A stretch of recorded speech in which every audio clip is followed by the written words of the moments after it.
Welcome back to the movie story. Today I will show you a sci-fi mystery drama film from 2019 titled I Am Mother. Spoilers ahead. Watch out and take care.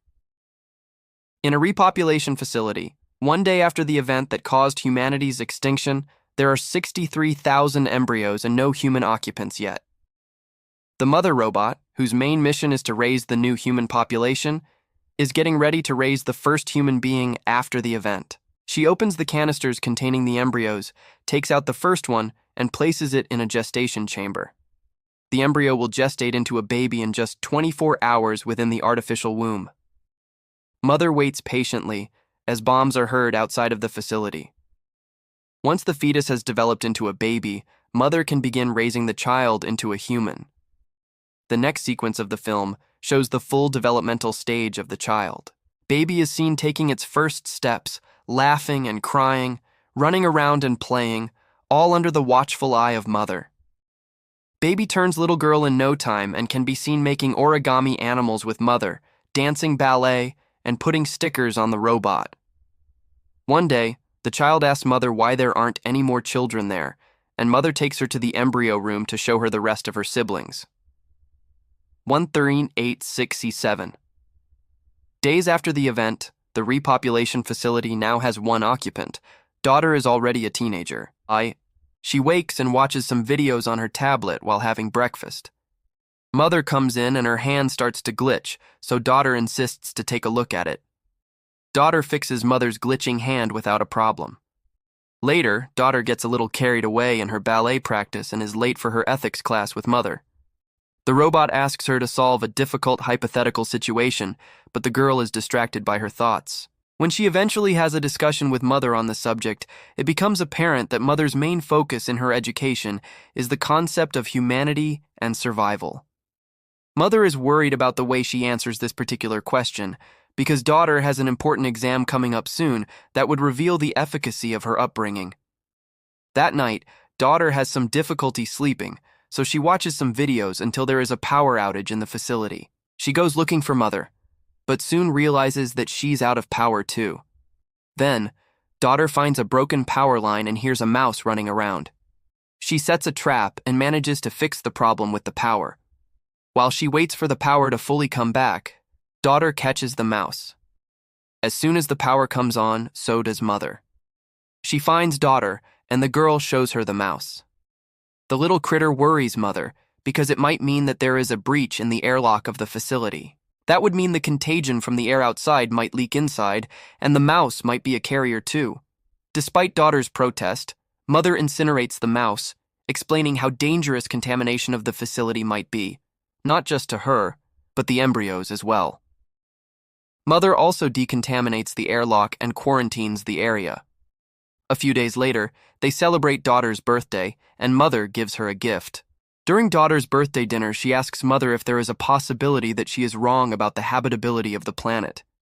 The robot simply reminds her that she hasn't been wrong about anything so far. The same night, daughter hears something coming from the direction of the airlock. She goes to check, and when she doesn't see anything through the first hatch, daughter puts on a protective suit. She hears something outside again and, despite her better judgment, takes off the mask and opens the first hatch. Daughter gets close to the other hatch when she hears a woman screaming for help, saying she's been shot. Daughter quickly gets another suit, places it in the airlock, and when she's safely out, she opens it. Suddenly, an alarm goes off, waking mother as well. The woman enters the airlock and daughter tells her to put on the suit. Then the woman begs her not to tell mother. Daughter agrees, and when the robot arrives, she says that she opened the hatch for just a second. Mother scolds her, and as a form of punishment, decides to give her the important exam at that instant. In the next shot, both are at the classroom and mother is giving daughter the exam, with an hour to complete it, while she tends to other things. As soon as mother leaves, daughter goes back to the airlock, finding the woman unconscious. She shuffles through her bag, finds a gun which she tucks away, and wakes her up. Daughter tells her that she'll give her all the medicine she needs, but that they can't stay there. The woman sees the water and goes to take off her mask, telling daughter that she's been lied to about the contagion. Daughter manages to hide her away in another part of the facility before mother returns to the airlock and leaves the woman there to get the medicine. While she puts everything that she needs from the infirmary together, mother finds the mask near the airlock. Daughter breaks one of the medicine bottles and cuts herself on it when she hears mother passing by.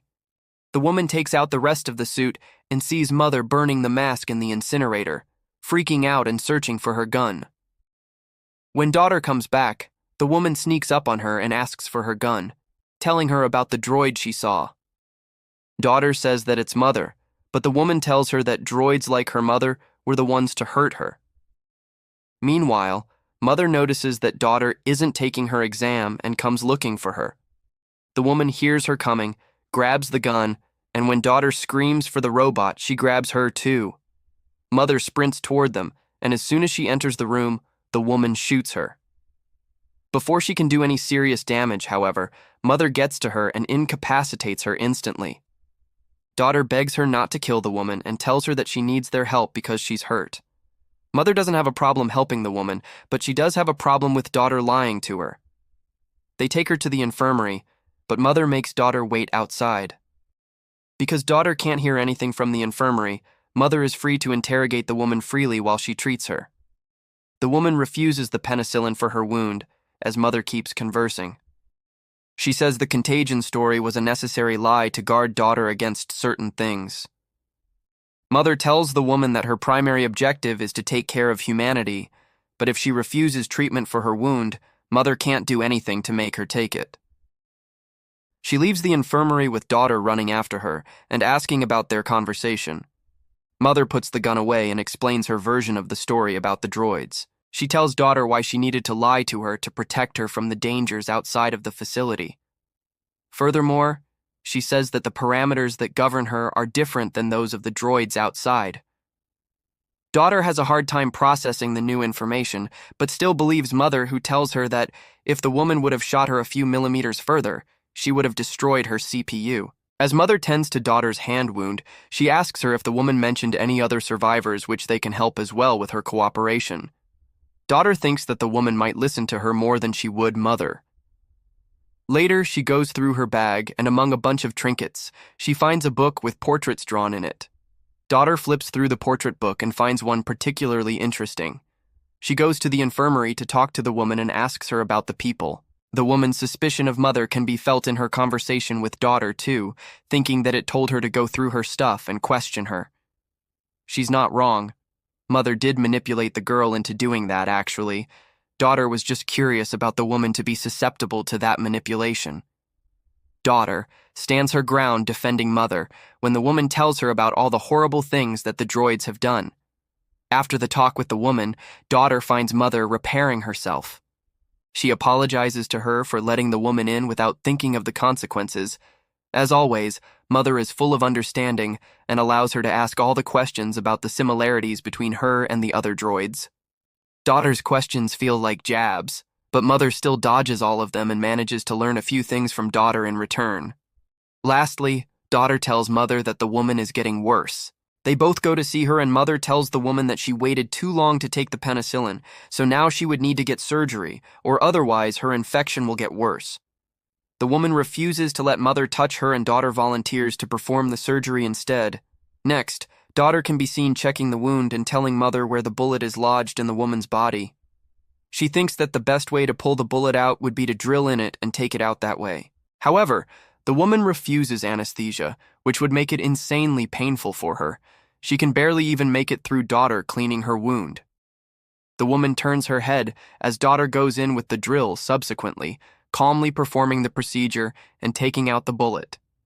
After that, she loses her nerve and vomits. Later, daughter waits for the woman to wake up because she passed out from the pain. When she does, daughter explains that her IV is a saline solution and calms her a little. She gives the woman some food, which she practically devours, and then thanks to the girl for what she did for her. They continue to talk and bond as mother observes them from afar. The next day, daughter is still in the infirmary next to the woman. The woman is looking through the portraits, and daughter sees it as an opportunity to tell her that they can house the survivors in the facility if she shares with them where they are. She trusts the girl but not the droid, and tells her that whatever she shares about the people, daughter must keep a secret. When the girl agrees, the woman tells her about the camp in the mines where she spent most of her life. Then she tells her that she got to the facility escaping from the droids that killed her stepbrother. She shows daughter his and his wife's portraits in her book and tells her that his parents raised her as their own when she was orphaned. Daughter asks about the portrait of the boy she saw before, and the woman tells her that he's about her age. The girl keeps insisting that they should bring the survivors there, but the woman gives her the alternative to join her and the others in the mines where it's safer. Mother interrupts their conversation and tells daughter that the woman needs to rest while she needs to do her exam. As the two of them leave the infirmary, Mother tells her that the bullet fired in her chest matches the one daughter extracted from the woman's wound. Droids don't use the same type of gun, so Mother implies that another human might have shot the woman, possibly with good reason. Daughter is worried by that information but still doesn't share the woman's secret. The important exam that daughter takes is constructed around psychological and ethical questions, checking her judgment and empathy levels alike. Meanwhile, Mother goes through the woman's things and activates a locator that she will return in the bag. The two last aspects of the exam are the physical and medical. Once complete, Mother tells daughter that her results are better than ever. As a reward, she lets her pick an embryo from the lot and finally have a sibling as she has always wanted. Mother commends her for being patient over the years and demonstrating great character. Daughter chooses a male embryo and puts it in the gestation chamber, which sets the timer for 24 hours until the baby is fully formed.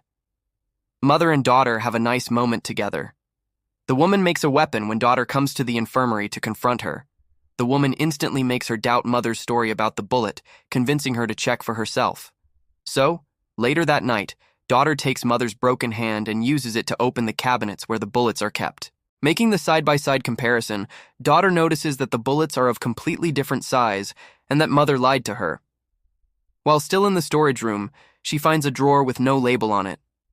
Inside, she finds documents labeled for embryo number 2.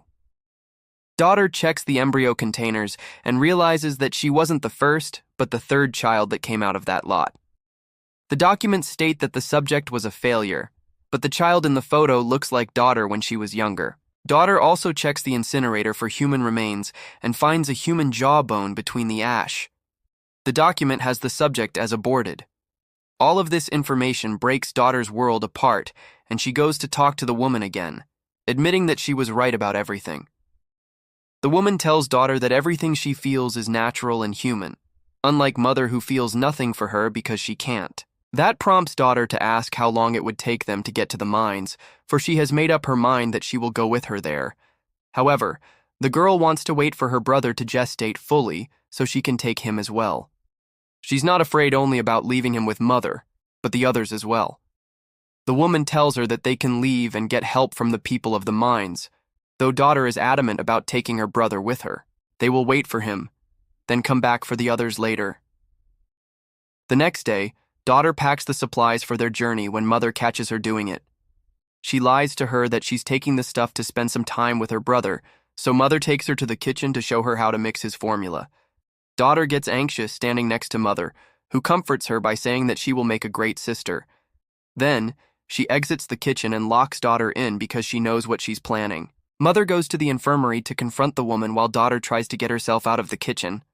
The girl quickly figures out to use a type of gas to freeze the glass and then break it. In the meantime, Mother plays a recording of the woman's conversation with daughter, letting her know that she's aware of their plan. Mother doesn't want daughter to have a miserable life like the woman and won't let her go. Suddenly, the woman sees an opportunity to attack her and manages to incapacitate the droid for a moment, but she just keeps on going, grabbing her by the throat. Meanwhile, daughter thinks to activate the fire alarm, which draws Mother's attention, and she releases the woman from her grip. As the droid goes to investigate the possibility of a fire, the woman escapes and finds daughter in the maze of the facility. She convinces the girl that they will come back for the others if they escape the facility now and get the people from the mine to help them. They get to the airlock, but Mother finds them there fast. When she sees her approaching, the woman grabs daughter as a hostage to make Mother open the door. With no intention of getting daughter hurt, Mother complies with her demand, and the two of them escape the facility finally. Suddenly, Daughter is confronted with the realities of life outside and attacks the woman. She subdues her and tells daughter that they need to find cover. As they walk toward their destination, they immediately get tracked down by the droids, though they hide in the cornfield to stop them from following. Daughter asks the woman about the cornfield, and she tells her that it showed up with the other droids 6 months prior. Before that, humans could hardly breathe the air. After a long journey through the desolate landscape, they arrive on a beach with a massive shipwreck and tons of cargo containers. It's Daughter's first time seeing the ocean. She doesn't take long to understand that the woman actually lives in one of the containers with a dog. The woman confesses that she fled the mines years before because the people that lived there began treating each other terribly when the hunger struck. She tells Daughter that there is no hope in finding them because they've all gone mad. Daughter gets struck by the doom of the woman's life outside and feels terrible for leaving her brother behind. Even with the woman doing her best to convince her to stay, Daughter eventually leaves her behind and goes back to the facility by herself. When she arrives before the facility, the droids guarding it aim their weapons directly in her heart. However, when Daughter demands to speak to Mother, they let her pass without a problem. The door opens for her to enter, and she immediately disables it to stop the droids from coming inside. Daughter grabs an axe and starts looking for Mother when she hears brother crying and Mother telling her that she's glad for having her safe at home. When the girl peeks at Mother and the child, she decides that she wants to see him up close. Mother tells her to come closer but leave the axe behind. As Mother explains her purpose and the purpose of the facility, Daughter keeps dropping her guard. The droid tells her that her objective was to make a better human, superior to the ones that destroyed the planet as well as themselves. Even though she was the one to ultimately create the extinction vent, Mother did it all to elevate her human creators to a higher level. Daughter asks to hold her brother and approaches Mother, then finally drops the axe, as if she's made her decision about what needs to be done for the future. Mother calls him perfect, and Daughter confronts her about the way she handled the other children before her. The droid tells her that she's holding the baby too tight and walks toward her when Daughter flees the room, trapping Mother with the door. She goes into the other room and gets the gun, as the other droids begin breaking down the airlock. Mother tries to free herself from the door as well, when Daughter shows up in front of her with the gun, telling her to call the others off. The droid explains that there is no difference between her and the other droids and machines on the planet. They are all Mother, a single consciousness with numerous bodies. Daughter lowers her gun, realizing that Mother did kill all the other people. Mother gives her the option to either stay with her and raise her brother or leave the facility without him. Daughter gives her the third alternative, which is for her to take care of him herself, to do what she was raised to do. Daughter asks Mother for a chance to show her what she is capable of, and the droids stop breaking down the airlock. Mother tells Daughter how to disable her. She shoots her CPU, after saying that she won't need her anymore. Daughter breaks down and cries, carrying the whole of humanity on her back. Simultaneously, the woman finds the tracker in her bag, and Mother shows up at her home in the body of one of her droids. She tells the woman that she has fulfilled her purpose, implying that she was one of the babies born before Daughter. In the last moment of the film, Daughter is seen singing to her brother and then checking on the rest of her siblings in the embryo room. Make sure to subscribe and turn on notifications so you can watch more videos like this. Thanks for watching you.